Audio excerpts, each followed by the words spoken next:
Party to midnight. Yeah. Epic. He came across our pond levee. I killed him! Yes! I killed him! Let's go! All right, so this was kind of a crazy series of events. You know, I've planted this field behind my house. I have 30 acres here, and I've got a pond below my house and a pond over the hill. And it's just really like, I've never deer hunted on it at all, never shot any deer. I plant the food really, I just like seeing the deer, seeing them cross my driveway. Had some nice deer, but nothing like super big and mature really ever on here. And this year, you know, I planted the beans, and mid-December we got some kind of brutal weather. And I've had people tell me they saw a big deer cross a road throughout the deer season. Ironically, I never saw him. So anyway, middle of December he showed up, and we had some pretty bad weather, and he showed up on the beans. I was like, holy cow, that looks like a mature deer. Like, here we go. So I actually, generally I run out of my cell cams and I just put like little Brownings out there, and that's what I had. And I checked them right before we went to New York for Christmas, and I had the picture, so I ran back out and put a bunch of Tacticams out, and he was there. You know, the weather kind of got more mild. He was there a couple times in the middle of the night, so I knew his core was not here on my farm. He was coming from somewhere. I also knew when I saw this big, perfect situation coming that he was gonna be back. So one night, me, Justin, and Matt Smith were sitting around on the couch, and we were kind of talking about this deer and this front coming up. And, you know, I basically was kind of thinking out loud, but I was like, you know what? We're coming into the week leading up to the full moon, so we got that going on for us. We have a big snowfall, which we rarely get anymore, which covers food and takes plates off the table. And then you have this super high pressure coming behind it, bluebird, and really cold weather. So all the stars are aligned. Like, it happens once every 5 years, maybe, late season. And so we were just talking, and I was kind of, you know, thinking like a deer, and I'm like, well, he's probably, the day the snow hits, he's probably gonna hunker down in his core. That next day, which would be really good, I don't think he's gonna be here, because he's gonna, once the storm passes, he's gonna be in his core. So he's gonna go to some closed food source, and then he's gonna come in that night. And so I expect to see him the second night after the front. That was kind of this, you know, just conversation we were having, and it was like clockwork. Here he was. You know, we hunted the day after the storm. We didn't see him, but we saw like 30 deer. It was crazy. And then the next night, boom, there he was. Guys, what's going on? We saw, there's a big deer. They tried, so we tried yesterday to come here. We didn't see him. We saw a pretty tiny one. Now he's here, and it was just him. Dude, that's so early, dude. I know. Dude, it's not even been an hour. That's a big buck, dude. What do you think, guys? I think I'm ready. What? What do you think? I think I'm ready. Ready to shoot him. I'm excited. Ray's excited. I'm excited for him. Because it's gonna be counting me and yours. Me and you. It's gonna be counting me and yours. That's a big buck. All right, what did you say you're gonna do if you shoot him? Party to midnight. Yeah. Oh my goodness.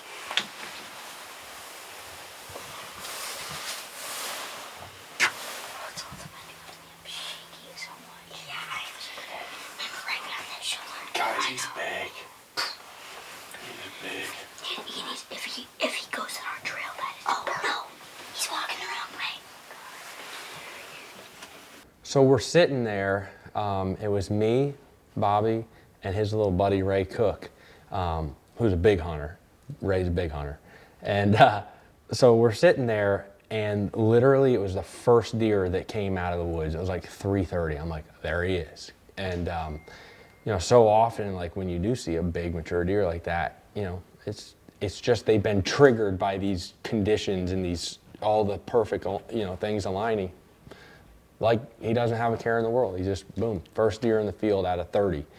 And he steps out there, he's eating, and all of a sudden I look out through the window and I see Ashley's car going down the driveway and popping on the stones, and he's just watching.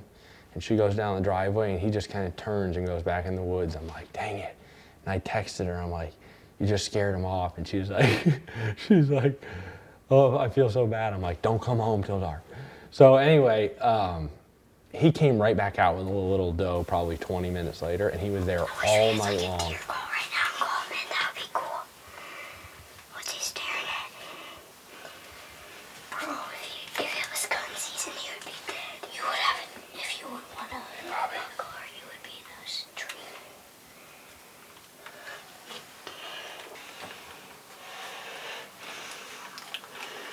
Oh, he's looking straight.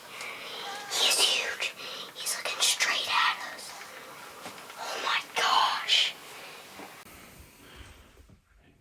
What do you guys think, dude? What is going on? We're hunting in their backyard. He came back. And he came back. The big deer. And hopefully he comes back in range so we can shoot him. Oh, man. Let's go do that. Dude, I'm so scared. Me too.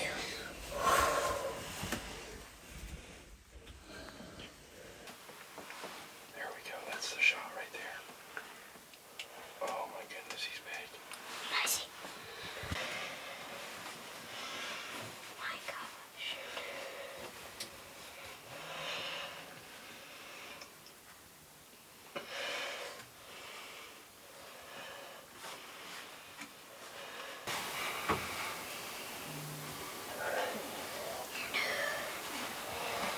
Dude, if we get the meat from that deer, you come over and cook it. Make some deer hot dogs. Oh, that sounds good. Now, deer soup. That night he was 80 yards, never came closer. We had so many deer. And I had put the blind down like where I had put it, right on a little pinch point. And I had backed it in there so we could egress and go down the hill to the pond levee if we needed to. And that worked out great. Only problem was he didn't come, from the highway side like I thought he was gonna do. He came out further down, so he never got in bow range. But because of where the blind was, we were able to get right out the back, shoot down out of there, and leave undetected, which was good. One thing worth noting, we do all this strategy and all this stuff to try and get these deer in bow range and make it count. It's like there's such small windows where you get one of these deer in daylight, and they're killable. And you gotta not only see them, but you gotta be able to kill them. Well, I'm guilty of, just throwing food in the ground out here with not a whole lot of strategy, because I haven't really done a whole lot of hunting back there and kind of overlooked it. So when he came out, we didn't make it happen. I was a little worried about that, but we had pretty good conditions of the week. So anyway, the second evening, while Bobby was at school, I went out and I pulled the blind out into the middle of the field and got him out of school a little early and hopped in the blind. And this evening, we saw all the deer, but he was one of the last ones to come. All right, me and little man are back at it. Valuable lesson to be learned from yesterday. This deer's core is not on this farm here at my house, and it's been years and years and years since I had a big one here late season. I hinge cut this south-facing hillside, and I always plant food here, and I've just got lazy over the years to not do a lot of the micro strategy we do on our farms, and that was evident yesterday. I just have this food planted, no rhyme or reason to get them in bow range, and sure enough, he came out. I had stuffed the blind over there where we had really good egress and we were able to get out, but that didn't help make that day count when he, I basically, I could see that day coming from a week out that he was going to be here and be in daylight.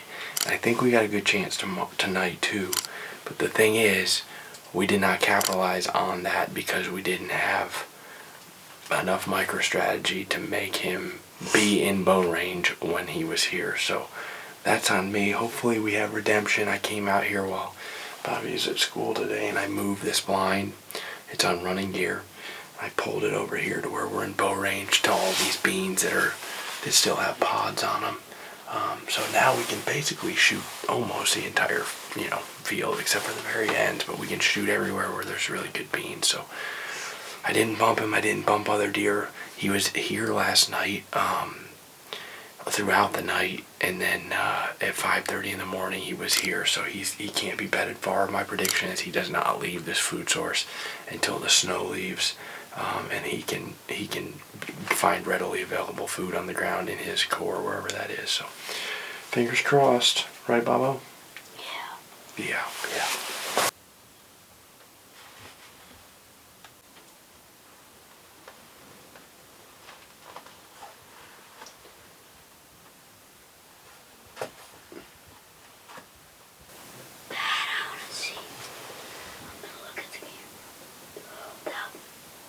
That might be him in the back, dude.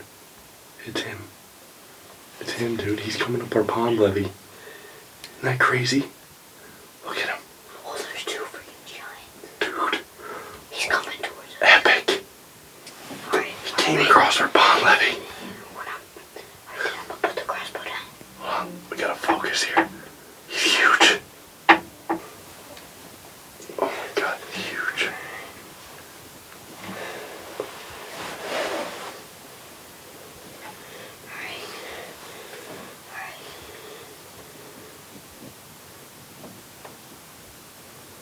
Dang, he's huge, dude.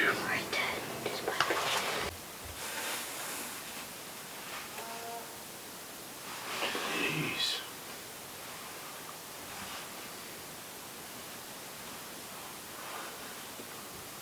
Dad, you said from here you could shoot everywhere on the field. Dad. Just about. Except for where he's at. They're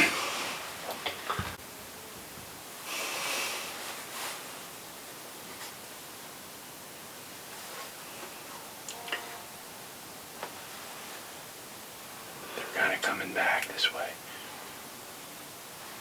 Hopefully those cows push them down here. They're going behind the logs. They went out there and fed at as far as they could get from the blind. Again, he was out there feeding and just inching his way, and he finally got there facing the blind and just stood there eating with his head down. It seemed like forever. And finally, he turned broadside, and we had that really nice tripod, and Bobby had practiced a bunch at 50. And I just figured, with that tripod and the way those crossbows work, he could make the shot. So he let her fly. Halfway up his body and squeeze.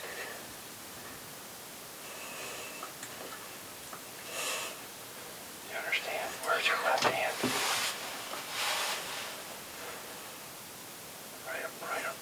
Right up in line with his leg. Get the trigger. Bobby, get the trigger. What are you doing? I can't tell which one. It's the one with the big rack. Go straight up from his legs. Alright. The trigger is further forward. Just squeeze the trigger. 1, 2, 3, 4, 5. It's the, you know which cross. Did you get him? I tried. I think you got him, dude. Did it feel good? Yeah. Did the shot feel good? So after the shot, we got down, we went over there, and there was not a lot of blood at all, which obviously should be easy to see in the snow, even for me. And we went about, maybe 20 yards, and I saw some specks, but went back and reviewed the footage in the house on the computer and saw pretty quickly that it was back. So we decided to wait. Usually we want to try and wait 24 hours on a hit like that. So waited till after school the next day and rounded up the troops. And ironically, right about where we left off, it's where the blood started picking up, and it was just the perfect snowy blood trail all the way up. So we found deer tracks yesterday, and so we're coming back today. Found deer tracks? Yeah. Some blood? Blood. Little blood. We think we hit him back. We think we hit him back, so we let him go overnight until school was out, which happened to be almost 24 hours. Good time. There's a bunch of blood. blood right there. Bobby, go this way. Where's the blood? Right To there. your right. Huh? On the ground, look down. See it? There's a bunch of blood now. Earlier, it was just little drops. Blood on that street. Come on, little girl. Looking good. I can see that blood. Oh yeah, That's a good sign. that is a good sign. There he goes, up the blood trail. Hey, Bobo, hold on a second. Be in that little patch of pine. Here, Robbie, this is the pencil smashed down. From the neighbors and said we can proceed. Gosh, perfect timing. Wait, Dad, so it's okay if we go over there? The answer was yepper. Can't believe we're tracking a deer on our home Dude, farm. this is a perfect route. Never hunted it in 10 years. Wow. Ray, look at this. Yeah, here, put it back. Oh my God. What you got? Hey, the broadhead's not in it.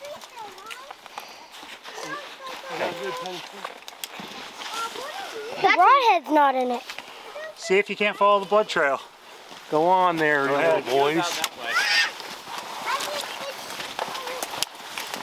Yeah! I killed him! Yes! I killed him! Let's go! Ray! Let's go.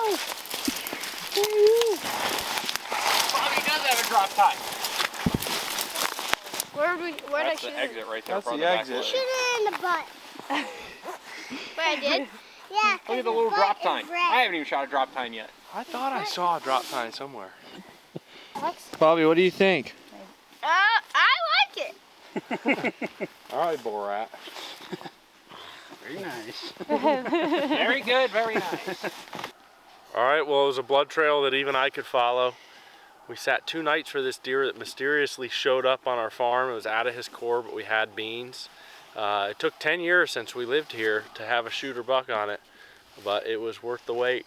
What'd you do last night? I shot the biggest deer of my life. Was it fun? Yeah. Did we hunt hard for 2 days? Yeah. Ray was there for 1 day. I was there for 2 He was there Oh. for 2. For moral support, yeah, that's right. Was it fun? Was it exciting? Yeah. Did you remember you got mad at me because I messed up and he got by the blind? Yes. I was getting blamed, but I was trying to organize like a whole classroom worth of stuff in this blind that they had brought. So he wasn't happy that I let him get by without a shot, but luckily he came back in bow range. Ray, what do you think? Was it one of the cooler deer hunts? Was it one of the cooler deer hunts you've ever got to see? Yeah. Was it the biggest buck you've ever seen in Brown County? While hunting? One of them. One hunting? Yeah. Really? It's pretty cool. Were you confident that you could hit this deer at 50 yards? Duh. Oh wow, the confidence. If you haven't heard, we have a brand new Discord server. It's the Whitetail Group Discord server. It's basically like a forum style private chat room. There's so much value in there to help you guys and help one another. There's general discussions, there's how-tos, there's so much in there. We've got a video here that breaks it all down. And then there's a link in the description that will show you how to download the Discord and get it in there. But I think once you get in there, you're gonna see a ton of value, and it's just an awesome, no drama place for everybody to communicate and help one another as whitetail deer hunters and land managers. See you in there. Thanks, guys.